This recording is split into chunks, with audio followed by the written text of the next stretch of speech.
5 তারিখের পরে বিএনপি আমাদের কষ্ট লাগে।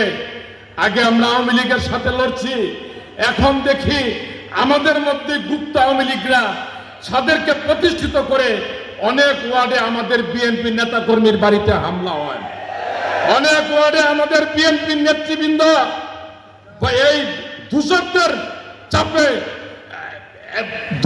চাপে চাপা পড়ে যায়। এদের অত্যাচারে আমরা অনেকে এখনো ঠিক মতো বাড়ি ঘরে থাকতে পারি না। আমরা আজকে শপথ করব, এখানে 16টি ওয়ার্ডের নেতৃবৃন্দ আছে, আর কোন ক্ষমা না।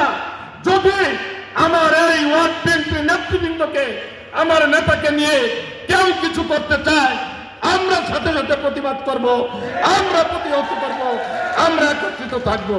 সব শেষে যে কথাটি বলছেন, জামালপুর পৌরসভার মালিক কিন্তু জনগণ ভোট দিয়ে অ্যাডভোকেট ওয়ারেস আলী মামুনকে করেছেন। জামালপুর সদরের মালিক